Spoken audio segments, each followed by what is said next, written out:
Also new tonight, a teacher's aide in the district pleading guilty to assaulting a student. Yeah, that abuse happened last year at Neal Elementary School. That's when the aide says that they put hot sauce in the mouth of a disabled student as a form of discipline. Yeah, DC News Now's Marielle Carbone joining us live at the courthouse where the student's mother is speaking out. And Marielle, she was very emotional today. Yeah, Annalisa and Mark, she was visibly upset. She feels like the woman got off easy in this case and that her son didn't deserve this type of treatment. My son is a child who loves to go to school. He loves his friends. He loves his family. How could you do this to a child who's innocent? Those are the questions from Shanice Griggs to the woman who now admitted to assaulting her son at school. He is everything to me. And I'm his voice. Imani Davis pled guilty in court Monday, admitting to putting hot sauce on her finger and then putting it in the mouth of 9-year-old David Griggs as a form of punishment. Griggs is nonverbal and autistic. Davis was his teacher's aide at Neal Elementary School in Southeast when the abuse happened on September 11th. Now he cries. Every day he goes to school. Can't tell me why, but I know why. Ms. Davis, troublingly, in the police report in this case, said that she conducted her actions because he deserved it. Malik Shabazz is Griggs' attorney and says the statement by Davis makes it clear she was not properly trained to work with disabled students. There's protocols, there's steps, there's plans of actions to appropriately deal with handling the supervision of children and persons who are disabled. Davis was given 5 months of probation in which she must complete community service, mental health services, and other requirements. 5 months. Now tell me this: if y'all was the parent of the child, and she put hot sauce in your son's mouth, autistic son's mouth, is 5 months enough for y'all?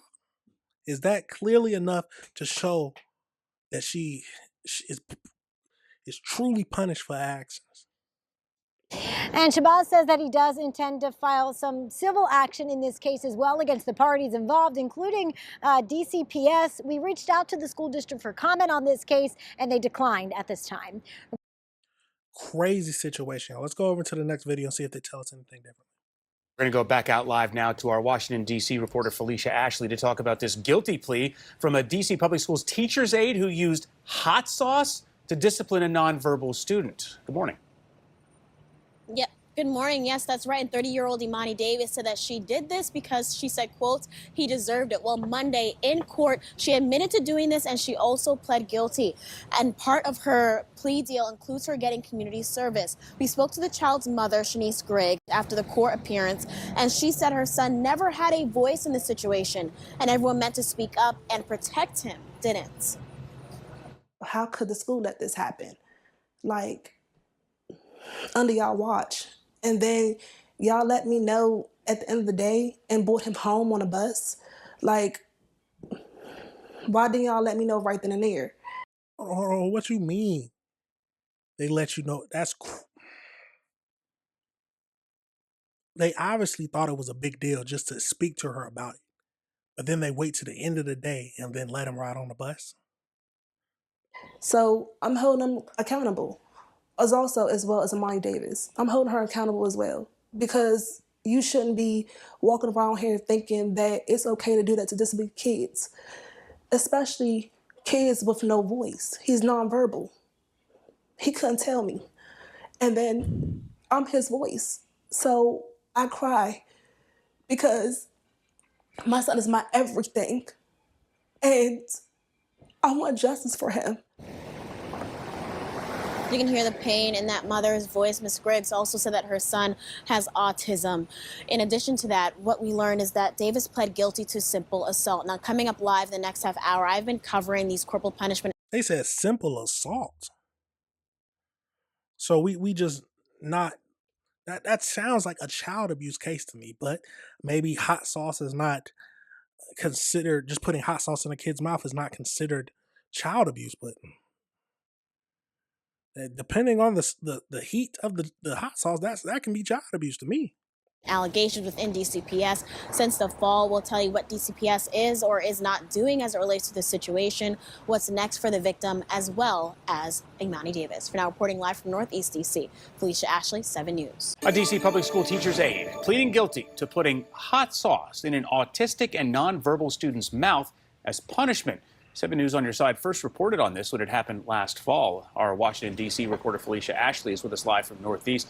So, Felicia, this isn't the first incident of corporal punishment reported at DCPS that you've covered. No, not at all. I've covered multiple since fall, including an allegation at Boone Elementary School of a teacher allegedly body slamming a student over a book. There was also an incident I covered at Wheatley, and then now this one at Nail, where in court it was even referred to as a very unusual case. Well, I was in the courtroom yesterday, Monday, when 30-year-old Imani Davis admitted to putting hot sauce on her finger, then putting it inside of a autistic and nonverbal 9-year-old's mouth because she said, quote, "He deserved it." We spoke to the child's mother, Shanice Griggs. She said the school did not notify her about what happened to her son until the end of the day. I want her to never work with disabled children again. Do background checks, thorough background checks. Hold her accountable for her actions. It's hard because I didn't want my son to go there in the first place. DCPS put him there. I didn't want him to go there. And for just to sit there and get this, I couldn't imagine this in a million years. Davis pled guilty to simple assault and was given community service as part of her plea deal. Now, at the time of the incident, the Nail School sent a letter to the parents saying that Davis was on leave. However, after the hearing, when she pled guilty, I reached out to DCPS to find out whether she was released from the district and or if she could still work there. And DCPS would not say if they had let her go or if she can still work with kids within the district. For now, reporting live. That's a crazy situation, y'all. Tell me, do y'all think that putting hot sauce in a child's mouth, an autistic child's mouth, should be considered child abuse? It's a crazy situation, y'all. Let's go over into the AI breakdown just to get a little bit more information on this whole case. So as we know, in the recent case, March 2026, a former Washington, D.C. teacher aide, Imani, pleaded guilty to simple assault after forcing a 9-year-old nonverbal student with autism to consume hot sauce as a punishment. On September 11th, at the J.C.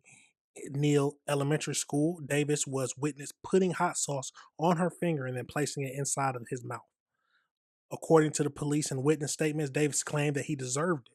On March 9th, Davis pleaded guilty to simple assault. As part of a plea deal, she was sentenced to community service. I wonder why they gave her a plea deal, gave her the option for a plea deal, just because that sounds like a clear cut and dry case to me if you present it to a jury. Okay, you took an autistic child, you put hot sauce on your finger and stuck it in his mouth as punishment. It sounds like a child abuse case to me, but I'm not the attorney, so I don't know. But let me know your thoughts. The child's mother stated that her son has become withdrawn and fearful of school since the incident. Yeah, that sounds like they're going to sue the school. Simple as that. Sounds like they're going to sue the school. And it seems like there's just a bunch of other cases around this whole, just hot sauce, similar cases to the hot sauce. So you got cases in New Jersey where they did the same thing to a 6-year-old autistic child. And then they talked about the body slamming of a child in elementary school. What? The world is a crazy place, y'all. I've said this several times, and I'm going to keep saying it. Look after your kids. And the craziest thing is that the child is nonverbal. So if the school didn't reach out to tell her, this could have gone unnoticed. And this is the problem, because imagine if it wasn't hot sauce and it was something more serious. Of course, the school would have told somebody, of course, but anything that happens around your child, you're worried about. And for them not to call you immediately when something like this happens, it's a crazy sentiment. You could have been there to support your child in a obviously traumatizing time, because he's still fearful of going to school now. Absolutely crazy situation. Y'all let me know your thoughts and let me know if you disagree with anything I said.